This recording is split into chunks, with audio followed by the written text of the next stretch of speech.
بسم اللہ الرحمن الرحیم الحمد للہ رب العالمین والصلاة والسلام علی اشرف الانبیاء و امام المرسلین نبینا محمد وعلى آلہ وصحبہ ومن سن بسنتہ الی یوم الدین، اما بعد۔ محترم سامعین، جیسا کہ میں نے جدید دور کے جو خوارج ہیں ان کے سلسلے میں کچھ باتیں رکھیں کہ ان لوگوں نے مسلمانوں کو، حکام کو، علماء کو کافر قرار دیا، ان کے جان اور مال کو حلال سمجھا، ان کے خلاف بغاوت اور خروج کو واجب قرار دیا۔ تو ان لوگوں کی کوشش یہ ہے کہ کسی طرح حکومت اسلامیہ قائم کی جائے، اسلامی حکومت کو قائم کرنے کے لیے کوشش کی جائے، اور حکومت اسلامیہ کے قیام کو انہوں نے اسلام کے ایک اہم رکن کی طرح پیش کیا کہ اسلام کا ایک اہم رکن ہے، اسلام کے ایک اہم رکن کی طرح پیش کیا، بلکہ اسلام کے جو بنیادی ارکان ہیں ان ارکان سے زیادہ اس رکن کو اہمیت دی، اور کہا کہ اسی لیے انبیاء کی بعثت ہوئی، اسی لیے کتابیں نازل کی گئیں، مسلمانوں کی زندگی کا یہی مقصد ہے، اور جو اس مقصد کے لیے ان کے ساتھ اتفاق نہ کرے اس کو کافر قرار دیا گیا۔ شیخ الاسلام ابن تیمیہ رحمہ اللہ نے شیعہ کے عقائد کا تذکرہ کرتے ہوئے اپنی کتاب منہاج السنہ النبویہ میں اس کی ابتدا میں شیعہ کا عقیدہ بیان کیا، اور شیعہ کے ایک اصل کا ذکر بھی کیا کہ شیعہ کے جو اہم اصول ہیں ان اصولوں میں سے ایک اصل یہ ہے کہ حکومت کے قائم کرنے کے لیے کوشش کی جائے، امامت یا خلافت جو شیعہ کے پاس پائی جاتی ہے اس کے لیے کوشش کرنا، امام کا انتظار کرنا، یہ دین کے بنیادی عقائد میں سے ایک عقیدہ ہے۔ بلکہ وہ کہتے ہیں کہ جو آدمی ان کے جو 12 امام گزر چکے ہیں ان کی امامت کو تسلیم نہ کرے وہ مسلمان نہیں، دین اسلام سے وہ خارج ہے۔ تو شیخ الاسلام ابن تیمیہ رحمہ اللہ نے شیعہ کے اس عقیدے پر رد کیا، اور بہت ساری انہوں نے وجوہات پیش کی۔ پیارے رسول صلی اللہ علیہ وسلم کی عام جو احادیث ہیں آپ ذرا اس پہ غور کریں کہ ایک شخص پیارے رسول صلی اللہ علیہ وسلم کے پاس آیا، سوال کرنے لگا، پوچھنے لگا کہ آپ کا نمائندہ ہمارے پاس آیا تھا، اس نے کئی چیزوں کا ذکر کیا، اس کے بعد پیارے رسول صلی اللہ علیہ وسلم سے کامیاب ہونے کے لیے کن چیزوں کا اہتمام کرنا چاہیے اس کے بارے میں سوالات کیے۔ تو اللہ کے نبی علیہ السلام نے 5 اوقات کی نماز کا اہتمام کرنے کے لیے کہا۔ وہ شخص سوال کرتا ہے کیا اس کے علاوہ بھی کوئی اور چیز ہے؟ تو اللہ کے نبی علیہ السلام نے کہا کہ اس کے علاوہ نوافل اور سنتیں ہیں۔ زکوٰۃ کے بارے میں کہا تو سوال کرتا ہے کیا اس کے علاوہ بھی کوئی اور چیز ہے؟ تو اللہ کے نبی علیہ السلام نے کہا کہ اس کے علاوہ نوافل ہیں۔ روزوں کے تعلق سے سوال کیا تو پیارے رسول صلی اللہ علیہ وسلم نے رمضان کے روزوں کی طرف رہنمائی کی اور اس کے علاوہ نوافل کی طرف کہا. اسی طرح حج کا معاملہ تھا. جب یہ چیزیں وہ سن لیتا ہے، وہاں سے نکلنے لگا، روانہ ہونے لگا، تو پیارے رسول صلی اللہ علیہ وسلم کے سامنے روانہ ہوتے ہوئے کچھ جملے اس نے ادا کیے. کہا کہ واللہ لا ازید علی ھذا ولا انقص، نہ زیادہ کروں گا نہ کم کروں گا، جتنی بات پیارے رسول صلی اللہ علیہ وسلم نے کہی ہے اتنا ہی کروں گا. تو اللہ کے نبی علیہ السلام نے کہا افلاح ان صدق، اگر یہ اپنی بات میں سچا ہے تو یہ نجات پا جائے گا.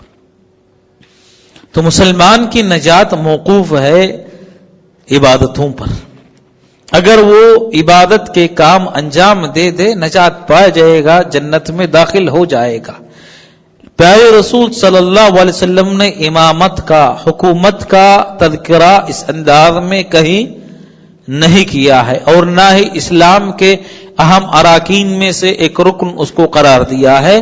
یہ اللہ کے نبی علیہ السلام کا، نہ سلف کا، نہ کسی اور کا منہج رہا ہے. اور اگر کوئی اسلام کے اراکین میں سے ایک اہم رکن قرار دیتا ہے تو گویا کہ اسلام میں ایک نئی بدعت وہ ایجاد کر رہا ہے، ایک نئی چیز کا اضافہ کر رہا ہے جو نہ سلف کا طریقہ ہے اور نہ ہی سلف کے بعد جو علماء آئے ہیں اہل سنت والجماعت کے، ان علماء کا یہ عقیدہ رہا ہے. اور بڑی عجیب بات یہ ہے کہ جب ان لوگوں نے اسلامی حکومت کو، قیام کو واجب قرار دیا اور اسلام کے ارکان میں سے ایک رکن کہا، تو خمینی کا جب انقلاب آیا ایران میں، خمینی کا جو انقلاب برپا ہوا، اور خمینی کو ہر آدمی جانتا ہے کہ خمینی کے افکار کیا تھے، خمینی کا عقیدہ کیا تھا، اس نے جو ہے کیا کتابیں لکھی، بہت ساری کتابیں ہیں. اس میں ایک کتاب ہے کشف الاسرار کے نام سے خمینی کی. تو خمینی نے اس کتاب میں جو عقیدہ پیش کیا، نعوذ باللہ، اس کتاب سے یہ لازم آتا ہے کہ عمر ابن خطاب رضی اللہ تعالیٰ نعوذ باللہ زندیق تھے. قرآن محرف ہے، ناقص ہے، نامکمل ہے. اس قسم کے بہت سارے اور بھی چیزیں ہیں جو خمینی نے پیش کی ہیں. جب اس کا انقلاب ایران میں آیا تو ان لوگوں نے کہا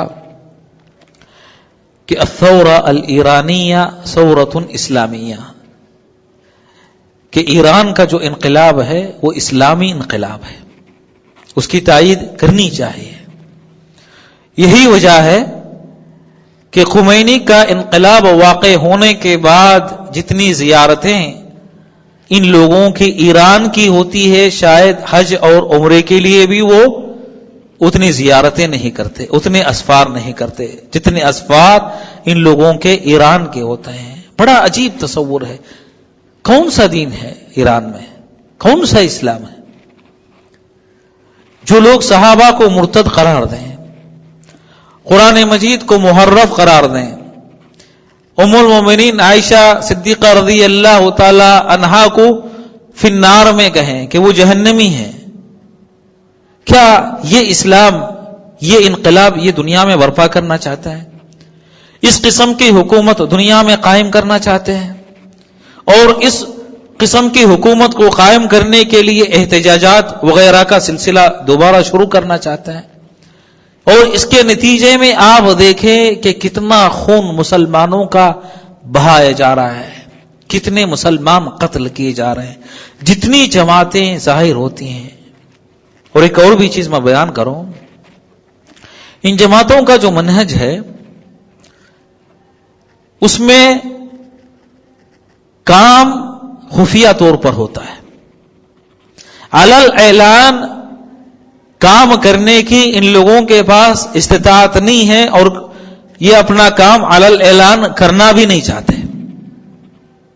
مسلمانوں کا جو اسلام ہے وہ بالکل واضح ہے.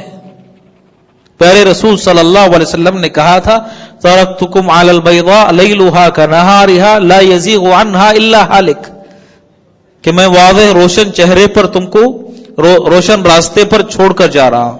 اس کی راتیں بھی دن کی مانند چمکنے والی ہیں، اس سے جو بھٹکے گا وہ گمراہ ہو جائے گا۔ تو یہاں ساری چیزیں واضح ہیں۔ عمر ابن عبدالعزیز رحمہ اللہ کہا کرتے تھے، اذا رأیت الناس یتناجون فیما بینہم دون العام فاعلم انہم علی تأسیس ضلالہ۔ اگر تم کسی آدمی کو دیکھو، کسی جماعت کو دیکھو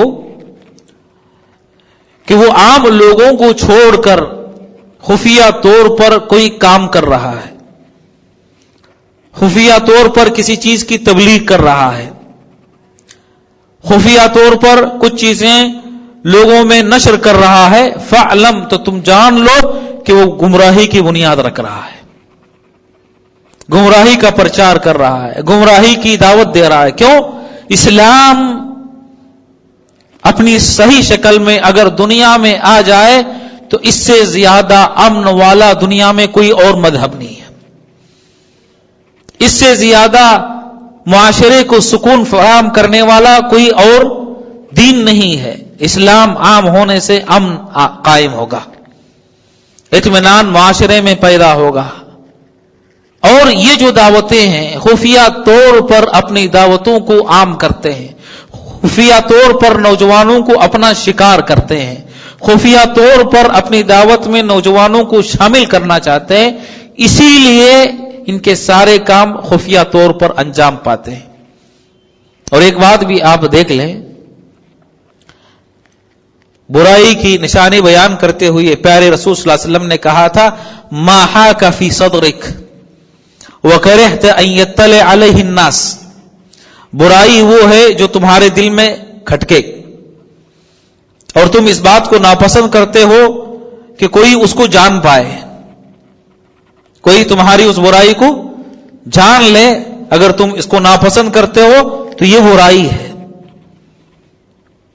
تو یہ لوگ جو پرچار کرتے ہیں، نوجوانوں کے فکر کو اپنے فکر کے مطابق بنانا چاہتے ہیں، ان کے سارے کام خفیہ ہوتے ہیں۔ اسی لیے ان لوگوں نے نوجوانوں کو علماء سے دور کرنے کی کوشش کی۔ کیوں؟ اس لیے کہ علماء کے بغیر یہ اپنی فکر میں کامیاب نہیں ہوں گے، علماء کے بغیر ان کی فکر کامیاب نہیں ہوگی۔ تو علماء کے خلاف انہوں نے محاذ بنایا، جیسے میں نے کہا کہ شیخین مشائخ ثلاثہ جو اس دور کے معروف علماء ہیں ان کو انہوں نے کافر قرار دیا، بلکہ بعض لوگ طعن کرتے ہوئے ان علماء کے تعلق سے کہا کہ یہ بادشاہوں کے چمچے ہیں، بادشاہوں کے چمچے ہیں، ان کے مطابق یہ فتوی دیتے ہیں۔ اور بعد نے ان علماء پر طعن کرتے ہوئے کہا کہ یہ حیض اور نفاس کے علماء ہیں، نعوذ باللہ، حیض اور نفاس کے علماء ہیں۔ اور کسی نے کہا کہ ان علماء کی باتیں عورتوں کے ازار کے اطراف گھومنے والی ہوتی ہیں، یہ صرف حیض اور نفاس کے یا پیشاب اور قضاء حاجت کے آداب بیان کرنے والے علماء ہیں، ان کو دنیا میں کیا ہو رہا ہے اور دنیا میں کون سی چیزیں فی الحال واقع ہو رہے ان کو کچھ پتا نہیں ہوتا ہے۔ جبکہ خود ان کے اپنے علماء نے اعتراف کیا کہ سعودی علماء کا موقف الحمدللہ دنیا کے سارے علماء کے مقابلے میں سب سے بہترین موقف تھا، سب سے اچھا موقف تھا۔ جس زمانے میں تحریک چلی شیعہ کو سنی سے قریب کرنے کی، التقریب بین الشیعہ والسنہ، کہ اہل سنت اور شیعہ کو آپس میں ایک دوسرے کو قریب کیا جائے، اور جامعہ ازہر میں فقہ جعفری اس کو پڑھانے کی یا جو ہے اس کو نصاب میں داخل کرنے کی باتیں ہوئیں، تو اس زمانے میں سب سے زیادہ اس تقریب کی یا اس قربت کی حمایت کرنے والے عالم یوسف القرضاوی تھے، سب سے زیادہ پیش تھے۔ لیکن ابھی آپ ان کے بیانات کا اگر جائزہ لیں گے تو یوسف قرضاوی حفظہ اللہ اپنے سابقہ موقف سے رجوع کرتے ہوئے کہتے ہیں کہ شیعہ محض تقیہ کا استعمال کرتے ہوئے اہل سنت کو اپنے مسلک سے قریب کرنا چاہتے ہیں وہ لوگ اپنا مسلک چھوڑنے کے لیے تیار نہیں ہیں. یہ دھوکہ ہے. ابھی انہوں نے کہا, اس کے بعد کہا کہ سعودی علماء کا موقف اس سلسلے میں سب سے صحیح موقف تھا جو انہوں نے اختیار کیا, اور شیعہ کے جو چالیں تھیں انہوں نے اس کو سمجھا اور مسلمانوں کو دور رکھنے کے لیے الحمدللہ اس کے بارے میں فتوے دیے, کتابیں شائع کی, اور یہ بھی کہا کہ کبھی شیعہ سے قریب ہونے کی وجہ سے مسلمانوں کو 1400 سالہ تاریخ میں کبھی فائدہ نہیں ہوا ہے, ہمیشہ مسلمانوں کو نقصان اٹھانا پڑا ہے. تاریخ کے صفحات آپ دیکھ لیں, تاتاریوں کا جب حملہ ہوا بغداد کو تاتاریوں کے حوالے کرنے میں شیعہ کا سب سے بڑا رول رہا ہے, اور بغداد میں اتنی لاشیں لاکھوں کی تعداد میں مسلمانوں کو قتل کیا گیا. اس قتل کا ذمہ دار ایک رافضی اور شیعہ تھا. ہندوستان میں جو حکومتیں ختم ہوئی مسلمانوں کی, ان حکومتوں کو ختم کرنے میں سب سے زیادہ کردار شیعہ کا رہا ہے. شیعہ نے مسلمانوں کو دھوکے سے دھوکہ دیتے ہوئے, انہیں اپنا تقیہ استعمال کرتے ہوئے مسلم حکومتوں کو ختم کرنے میں بہت بڑا رول ادا کیا ہے. تو شیعہ کی تاریخ پوری کی پوری سیاہ صفحات سے, کالے کارناموں سے پر ہے. کبھی شیعہ جو ہے سدھر نہیں سکتے, اور الحمدللہ سعودی علماء کا, اہل سنت والجماعت کے علماء کا موقف آج بھی ارہابی جو جماعتیں ہیں ان کے بارے میں بالکل واضح ہے. جو کتابیں اس فکر کو پھیلانے والی کتابیں تھیں الحمدللہ ان کتابوں پر پابندی عائد کی گئی. سب سے پہلا جو موقف ہے نوجوانوں کو اس فکر سے دور رکھنے کے لیے, ان جماعتوں سے بچانے کے لیے, ان کے شر سے محفوظ رکھنے کے لیے سب سے پہلا جو کام کیا گیا کہ اس قسم کی فکر کو پھیلانے کے لیے جو کتابیں عام ہیں ان پر پابندی عائد کی گئی.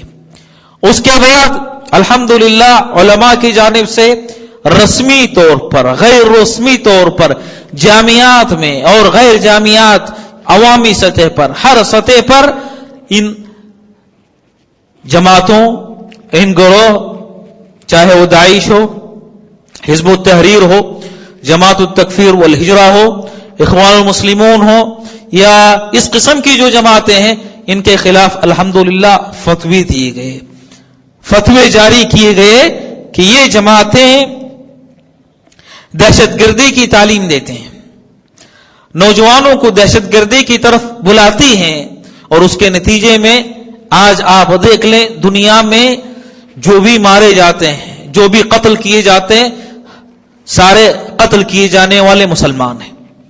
عراق میں جو کچھ ہو رہا ہے, شام میں جو کچھ ہو رہا ہے, افغانستان میں, پاکستان میں اور دنیا کے دوسرے ممالک میں آپ دیکھ لیں کہ ساری جماعتیں مل کر جن کا قتل عام کر رہی ہیں, قتل کیے جانے والے سارے کے سارے مسلمان ہیں, سارے کے سارے مسلمان ہیں.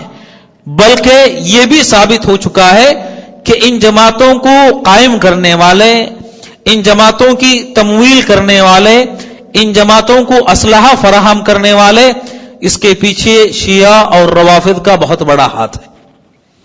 شیعہ نے ان جماعتوں کی پشت پناہی کی, شیعہ نے اسلحہ فراہم کیا, شیعہ نے اپنے مال اور اسباب کے جو ہے دروازے ان جماعتوں کے لیے کھول دیے, اور باقاعدہ غیر رسمی طور پر شیعہ کے علماء نے اس کا اعتراف کیا کہ شیعہ اور ایران کے لوگ, بلکہ پاکستان کے شیعہ بھی ان ممالک میں اہل سنت والجماعت کے قتل عام میں ملوث ہیں, اور وہ لوگ ان کو قتل کر رہے ہیں. تو جانے یا انجانے میں یہ جو جماعتیں ہیں, IS ہو یا القاعدہ ہو یا حزب التحریر ہو یا اخوان المسلمین کی جماعت ہو, جو بھی جماعت ہو, جتنی جماعتیں آج پائی جاتی ہیں غیر شعوری طور پر انہوں نے شیعہ اور روافض, یہودی اور عیسائیوں کو فائدہ پہنچایا ہے, اور اہل سنت والجماعت کو ہر سطح پر نقصان پہنچانے کا انہوں نے کام کیا ہے. ان جماعتوں کو خارجی کہا گیا.